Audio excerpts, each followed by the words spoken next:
Thank you to Dr. David Bull, Chairman of Reform. We are going to bring him in, as we do with Robert Jenrick from the Tory party, who ring Rob.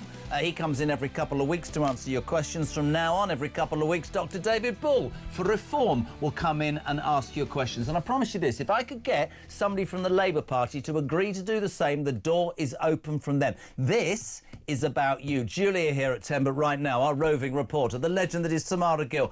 This is down to you. This is bloody extraordinary. Go. Well, it was crazy. I was there, as you said, only for about 20 minutes. This is the Iranian embassy yesterday, peeps. Just to put some clarity here, everybody down there saying, let's free Iran. You go and tell us what happens. It's extraordinary. I go and I see two asylum seekers. Now, they came up to me and said, I'm a refugee, interview me. And I thought, OK, well, you know, we bang on a lot at this channel about asylum seekers and refugees. Let's actually talk to one. And look, to be fair, yes, they are fleeing from a hostile regime. We know that much. And, you know, when he was talking about the police, we later found out it was the Iranian police he was fleeing from.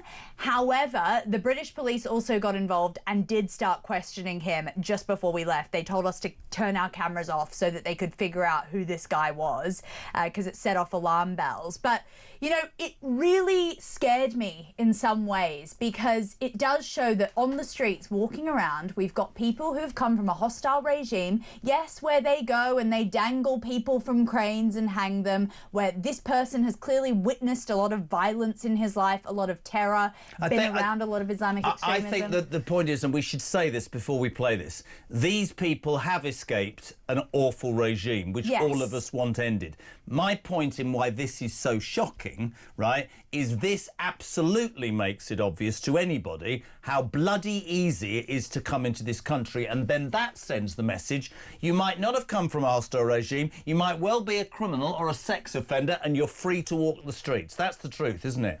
Absolutely. And, you know, the blatant sort of laissez-faire attitude that they had towards just saying that they'd broken the law and broken into our country, one via a boat and one via a lorry, is quite flagrant, and it shows kind of the amount of disrespect. I mean, I was talking to camera crew after, and, you know, we were obviously quite upset by talking to them. They seem like they've had a very hard time, but we need to remind ourselves that they came from France. They came from a safe I've got to country. see it. I've been waiting all morning. Introduce it. Go on, introduce it. Well, let's listen to these Iranian asylum seekers and what they had to say about the regime that they fled.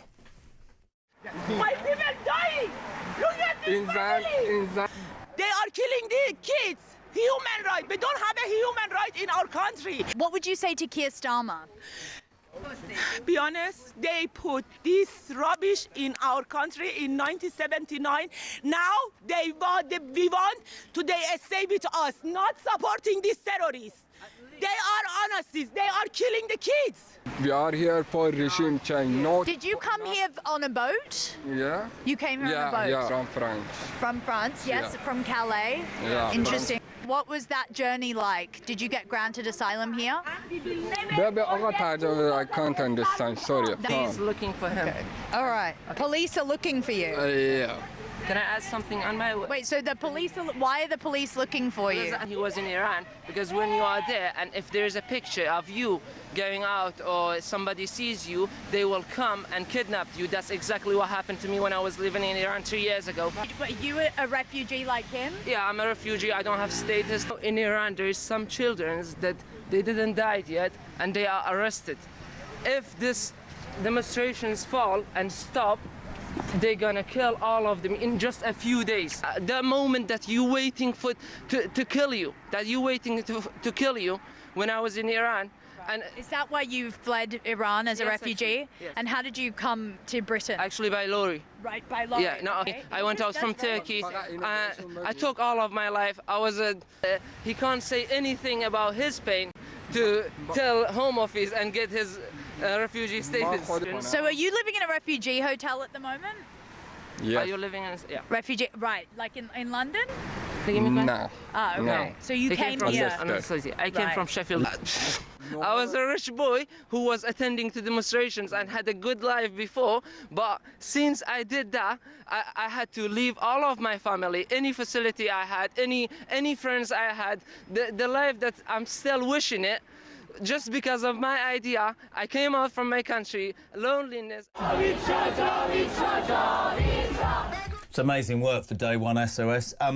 I think we have to reiterate that they are escaping an appalling and horrific regime, but underlined, the ease with which you can come into this country, the ease with which an illegal migrant can be at a process with the British police not involved. And yet if I turned up yesterday at that and waved a British flag, I'd have been moved along.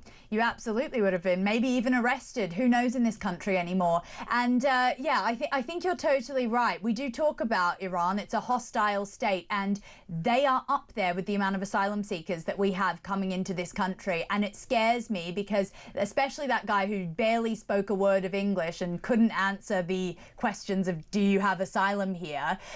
He could be a threat. We don't know anything about him. And why did he choose to come to Britain when he was in a safe country before? These are the questions that we need to ask, because our country's being eroded. If you're watching or listening to Keir Starmer or one of your lackeys, she should be your immigration minister. She found two and you found bugger all. Thursday is National Pothole Day.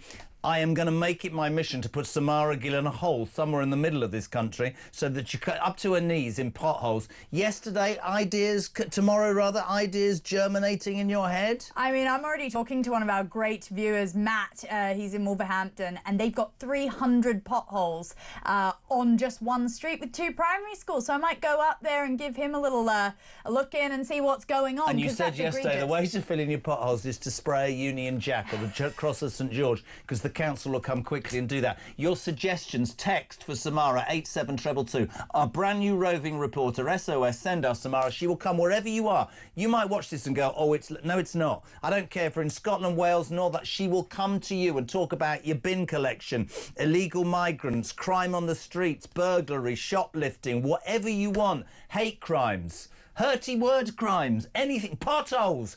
That was brilliant yesterday. What a start.